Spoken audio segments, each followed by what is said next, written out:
Selamat pagi bagi kita Bapak Ibu Guru yang kami hormati. Kita akan menyaksikan pembebasan daya positif yang dibawakan oleh Ibu Lampia Lemban Batu. Namun sebelum kita memulai satu dalam berdoa.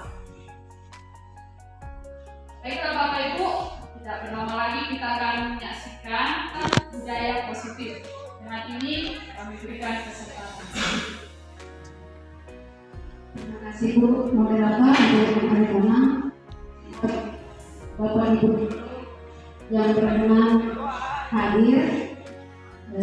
Di sini saya akan menjelaskan bagaimana budaya positif harus kita terapkan di sekolah ini. Pertama kita harus menghitung dulu bagaimana filosofi pendidikan Ki Hajar Dewantara. Menurut Ki Hajar Dewantara, pendidikan itu adalah tuntunan.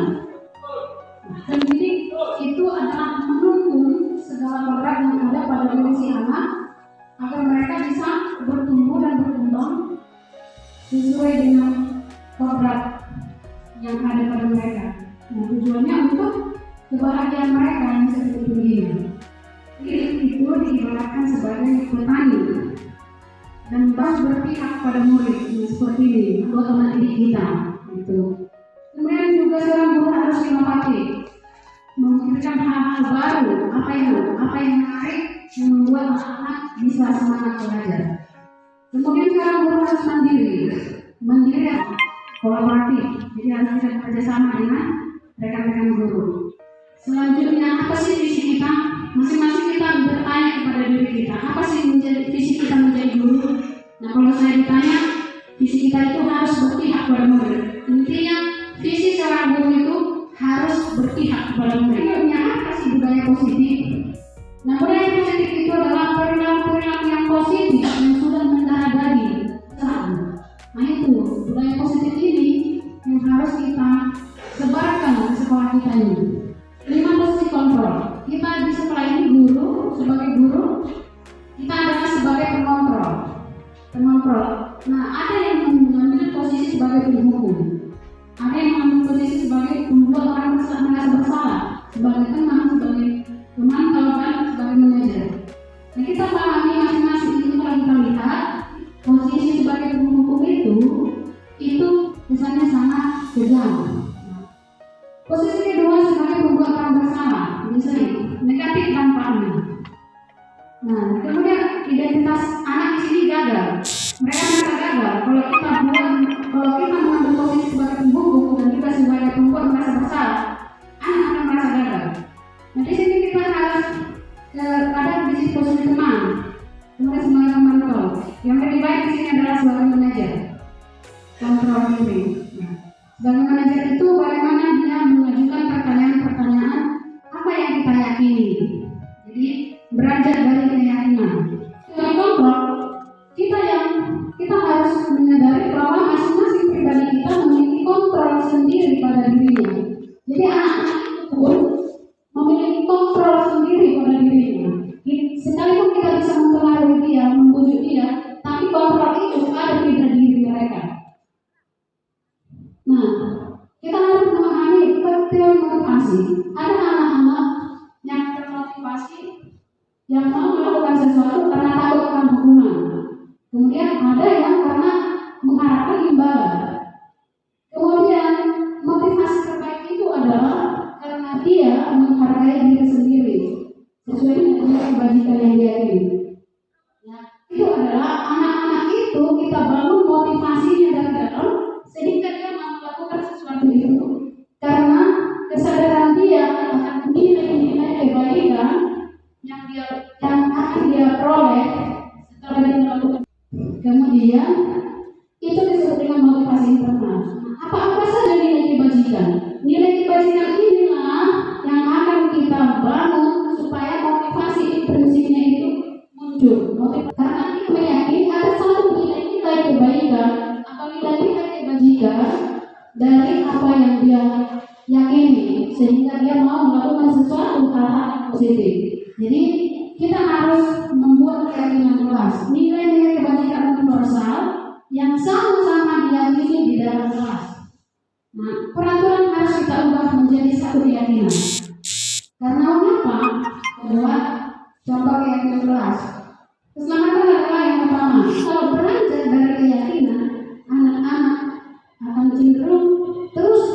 kebutuhannya dan menjadi budaya. Begitu. Nah, kita harus menyadari kebutuhan dasar manusia itu apa sebenarnya. Ada 5 kebutuhan dasar manusia. Yang pertama itu adalah survival. Survival itu adalah bertahan hidup. Kemudian ada power, kekuasaan, pengen dihargai, pengen ada kebebasan. Anak-anak itu pun tidak ingin ditekan, kesenangan. Anak-anak pasti mereka ingin senang, bahkan belonging, merasa diterima dan disayangi. Itu kebutuhan dasar manusia yang tidak bisa kita pungkiri itu. Nah, setiap tindakan pasti ada tujuan. Tujuannya untuk apa?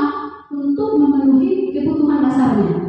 Dan mungkin dia sedang mau memenuhi kebutuhan dasarnya. Ada kebutuhan dasarnya mungkin yang tidak terpenuhi, sehingga dia melakukan itu. Ya, sehingga dia melakukan walaupun mungkin dengan cara yang tidak tepat. Nah, disitulah kita meluruskan dia. Disitulah anak-anak itu kita meluruskan untuk memenuhi kebutuhannya itu. Jangan dia sampai melakukan hal-hal yang tidak baik. Tapi kita harus tahu apa itu restitusi. Restitusi adalah proses menciptakan kondisi bagi murid untuk memperbaiki kesalahan mereka sehingga mereka bisa kembali kepada kelompoknya. Itu ada 3 tahap. Yang pertama menstabilkan identitas, kemudian di sini menstabilkan identitas kita setiap orang pasti pernah melakukan kesalahan. Itu biasanya ketika misalnya ada sesuatu yang bermasalah, kita selesaikan dengan metode restitusi. Alangkah lebih baiknya kalau kita lakukan dengan metode segitiga restitusi. Posisi kontrol terbaik bagi kita guru adalah sebagai pengajar, kemudian metode terbaik untuk menyelesaikan masalah anak-anak adalah dengan metode restitusi. Kemarin ada yang memanjat plafon siswa. Nah, memanjat plafon itu kan. Nah, coba seperti itu. Bagaimana kita membuatkan dengan menyelesaikan dengan metode restitusi? Nah, pertama kita panggil orangnya, kita bicara. Ya, kita stabilkan identitas mereka. Jangan, ya Bu, karena malas belajar matematika. Matematika itu sangat susah. Saya tidak suka belajar matematika. Nah, itu mungkin alasannya. Nah, ketika itu alasannya, apa respon kita? Kita selanjutnya adalah validasi tindakan yang salah. Cara memvalidasi dia, terus kita kembalikan ke dia sehingga dia merasa akhirnya tersadar, oh ternyata dia bersalah. Cara pertanyaannya misalnya seperti ini. Apakah dengan cara memanjat plafon cara terbaik ketika kamu untuk menghindari belajar matematika? Nah, sehingga dia tersadar bahwa belajar memanjat plafon itu bukan cara yang baik, gitu. Akhirnya menyadari cara yang terbaik. Lalu apa cara yang lebih baik menurutmu? Kita kembalikan lagi ke dia, sehingga pada akhirnya dia yang menemukan cara terbaik. Lalu menurutmu apa cara terbaik? Nah, kan gitu. Nah itu, jadi dia yang mengambil keputusannya sendiri untuk melakukan tindakan perbaikan atas kesalahan yang sudah dia perbuat. Itulah sebenarnya intinya metode restitusi Bapak Ibu. Ya, jadi menyelesaikan masalah siswa itu, mari kita ubah pola pikir. Posisi kontrol terbaik adalah sebagai pengajar. Kemudian motivasi terbaik adalah motivasi intrinsik dengan membuat jaringan kelas. Cara terbaik menciptakan disiplin diri adalah dengan metode segitiga restitusi. Disiplin diri melahirkan disiplin positif melahirkan budaya yang positif. Dan demikian, jika ada moderator kami persilakan. Terima kasih kami ucapkan kepada Ibu yang sudah memaparkan bagaimana budaya positif itu sangat mempengaruhi terhadap perkembangan baik fisik maupun jiwa anak. Dan mungkin ada Bapak Ibu yang akan menyampaikan pertanyaan. Dalam sesi ini kami berikan waktu. Yang pertama Pak Sumarakir. Ya, Bapak Sitolus. Ada lagi Bapak Ibu? Oke, untuk sesi ini 2. Dengan ini kami berikan waktu yang pertama kepada Bapak Sumarakir. Silakan Pak. Terima kasih atas kesempatan yang disampaikan oleh SID Imam Baru mengenai penindasan budaya positif.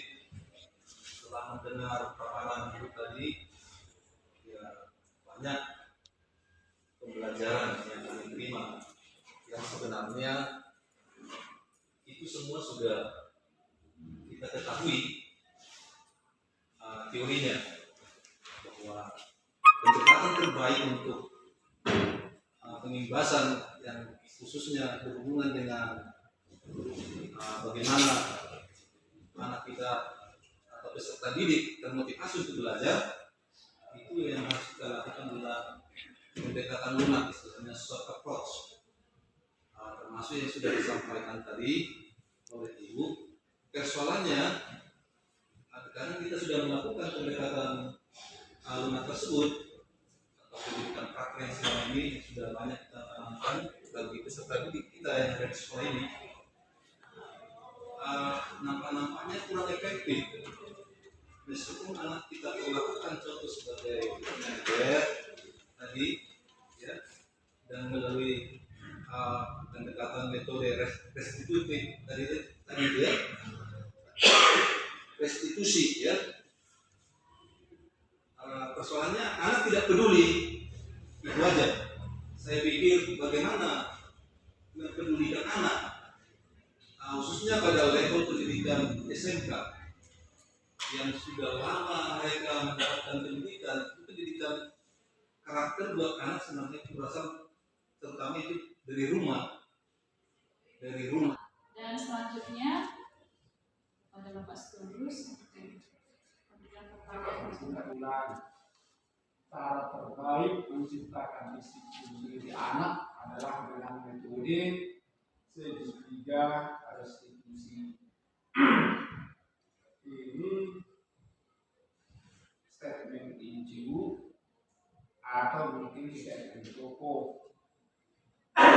Kalau statement Toko biasanya itu harus dibuat siapa yang mengucapkan. Itu yang pertama. Yang kedua, kalau ini cara terbaik, jangan dulu orang bilang ini cara terbaik, tapi biasanya ditawarkan salah satu cara, ya kan?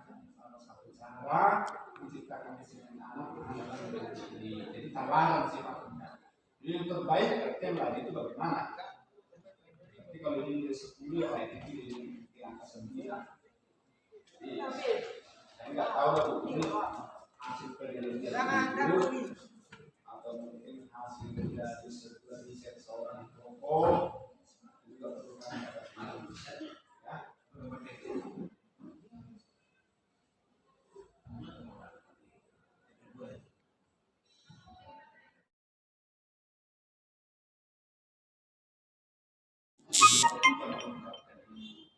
Ini ungkapan tokoh atau ungkapan apa namanya ahli, ahlinya siapa, teorinya teori apa namanya. Teori motivasi itu kan yang pernah saya lihat ada motivasi menurut ini tadi sampai apa itu kan ya manusia tadi Ibu bilang ya. Nah itu juga menurut saya sudah Ibu bilang. Oleh nama itu bisa kayaknya di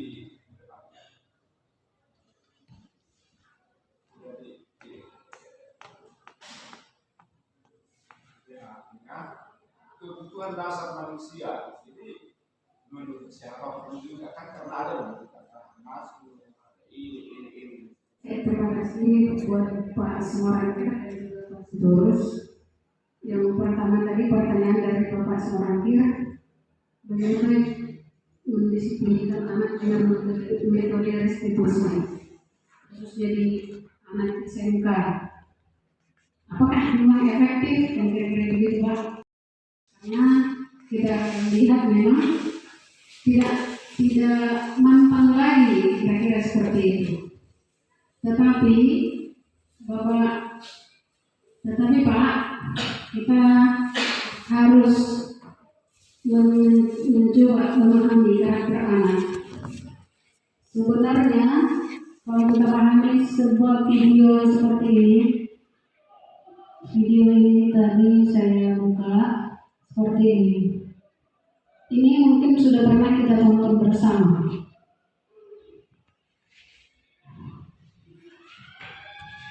Ini sudah pernah kita tonton bersama. Karena ini sudah menyebar apanya ini, videonya ini. Dimana kalau kita lihat ini, Ibu sudah pernah bilang kan sama kalian semua, kalau ibu sengaja mengambil yang pertama untuk mata pelajarannya ibu, untuk melatih kalian disiplin. Kalian tahu kan perasaannya ibu? Kalau ibu tidak akan mulai pelajaran kalau masih ada yang melanggar. Kalian tidak apa? Jadi ibu bisa kan? Kenapa masih ada selamat? Kemana? Kalian di mana? Ibu sudah bilang, ibu tidak akan mulai pelajaran kalau ada yang melanggar. Kayak, tiga. Apa ada alasan kayak? Hah? Ketiduran kau lagi? Mana kau? Aduh. Besok kau belas. Yang belok. Gara-gara kau, kita semua tidak belajar. Besok ini kumpul. jadi Bapak Ibu sudah pernah tonton? Sudah pernah Pak? Sudah. Sudah? Nah, kalau sudah, ya intinya intinya gini, gurunya di situ tidak langsung menghukum tanpa memvalidasi dulu, tanpa apa alasannya. Nah, untuk menghindari hal seperti ini ya sebenarnya Bapak Ibu kita perlu lakukan dulu metode restitusi. Kita pahami dulu anak-anak itu. Kita tahu dulu semua latar belakangnya seperti apa. Jangan nanti setelah kejadian baru kita menyesal. Yang ternyata kita terlambat karena apa? Mamanya sakit sampai mamanya meninggal. Setelah mamanya meninggal, dia hadir lebih cepat dari yang lain. Jadi sini Mas Hendrik di sebenarnya nonton ini. Disinilah sebenarnya kita perlu memahami nanti itu. Nah, jadi ketimbul dengan video ini sebenarnya. Sering kali kita seperti itu. Anak-anak itu terlambat karena kita sudah tersugesti. Ah, dia hanya alasan. Itu hanya alasan saja. Contoh yang pakai sepatu yang bukan warna hitam. Sebenarnya saya juga sangat berat harus menangkap sepatu siswa itu. Karena saya, iya. Tidak bisa membedakan mana yang jujur, mana yang tidak jujur. Nah, di sinilah strategi kita sama Bapak Ibu. Bagaimana kalau benar-benar jujur dia, bagaimana mengetahuinya gitu. Nah, jadi saya pikir untuk jawab Pak Simorangkir, yaitu dari video ini tadi saya rasa bisa memberikan jawaban kepada kita. Hukuman itu hanya bersifat sementara. Nah, nanti yang saya perbaiki lagi Pak, presentasinya saya tuliskan pernyataan siapa itu, tokoh-tokoh yang menyatakan itu untuk melengkapinya. Kira-kira begitu. Ada lagi yang Ibu saya sampaikan ke moderator? Oke, cukup ya Pak untuk jawaban yang diberikan oleh Buya. Tapi pertanyaan saya memang itu terbaik.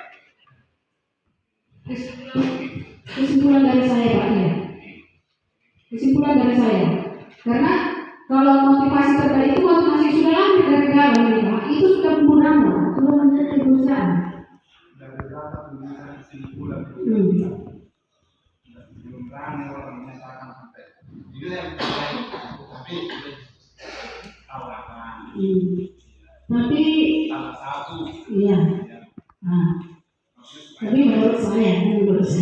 Kalau nanti sama ini katanya dia bukan soal bahasa, katanya yang punya koneksi aja coba nanti tanya kemana cara jadi terbaik. Oke Pak. Siap. Oke. Pak. Oke Pak. Silakan Pak. Saya asik dulu. Sharing aja ya. Iya, iya. Tapi tadi saya sampaikan pertanyaan saya tadi agak luas sesuai dengan topik ya, pembahasan apa ya, budaya positif ini kan banyak termasuk disiplin anak dan sebagainya ya. Yang saya maksudkan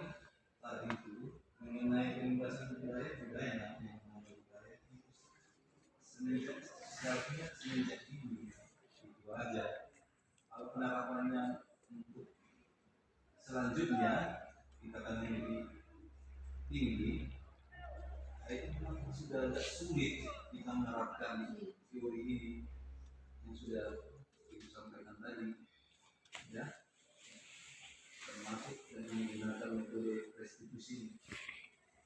Sudah agak sulit menurut saya gimana ini budaya positif.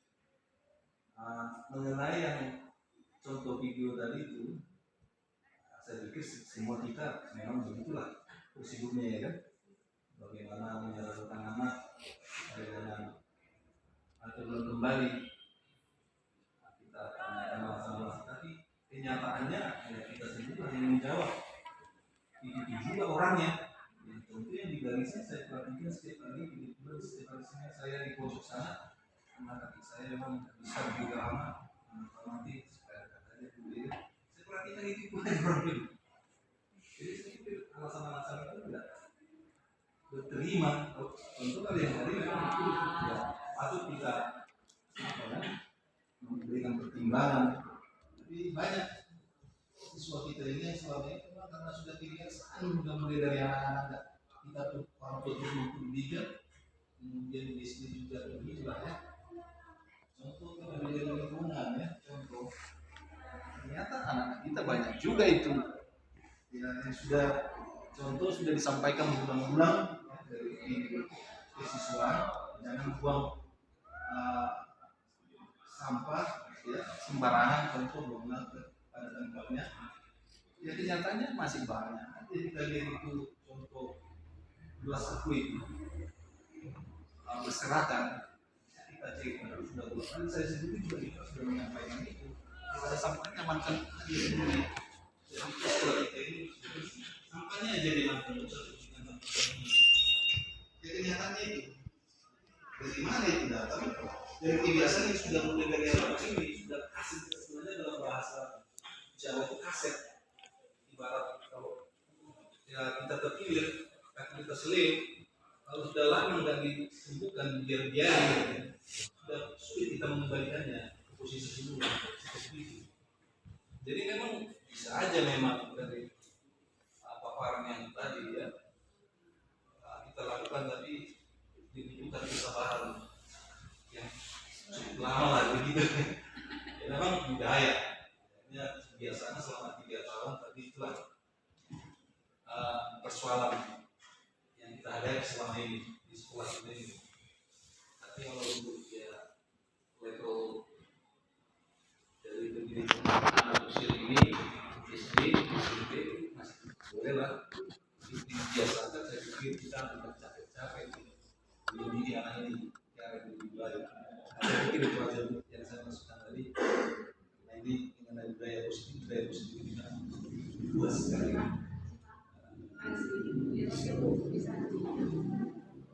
Coba kita share bagaimana kira-kira solusi yang bisa kita berikan kepada siswa ini, atau trik, atau cara, atau apa namanya, supaya terkadang yang kita pelajari sekarang ini di kurikulum merdeka kita bilangnya tentang solusi memang benar.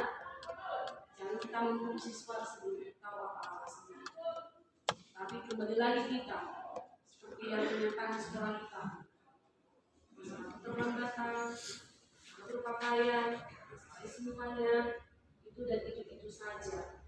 Jadi kita udah habis cara yang kita berikan kepada siswa ini supaya dia benar-benar mau melakukan apa yang kita kendaki, karena antara harapan dan kenyataan ini adalah kenyataannya, aksinya yang kita harapkan dari siswa ini. Oke, kalau masalah yang di video itu oke, mungkin kita terpukul kalau tidak sempat seperti itu. Tapi seperti yang tadi itu hanya itu saja. Apa sih yang bisa kita lakukan? Apakah ekonomi itu tujuannya? Apa harus dapat orang tuanya? Apa kita harus bagaimana mendidik itu supaya apa yang kita harapkan itu bisa kita capai? Seperti itu.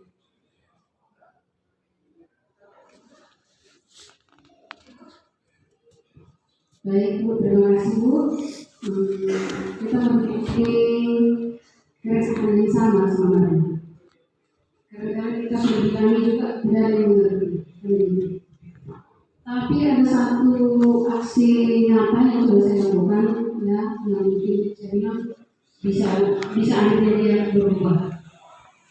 Contoh si Daud seperti yang kemarin, dia berulang, dia scoring dari rumahnya, dia uring-uringan tidak mau sekolah. Apa yang saya lakukan? Saya bicara dari hati ke hati. Saya panggil dia kantor, mungkin kantor itu sama kepala sekolah sudah bicara, tapi dia tidak mau terbuka apa sebenarnya masalah. Akhirnya saya bicara dari hati, saya mencoba berada di posisi dia, berada di pihaknya. Akhirnya ketemu satu masalah, akhirnya ketemu apa yang dibutuhkan. Ternyata dia butuh kekuasaan, dia butuh dihormati, dia butuh disayangi. Nah, ketika kita sudah menemukan apa kebutuhannya, barulah kita berikan kebutuhannya itu. Jadi akhirnya saya komunikasi dengan orang tuanya, apa persoalan dia, dan orang tuanya perlahan-lahan menerima.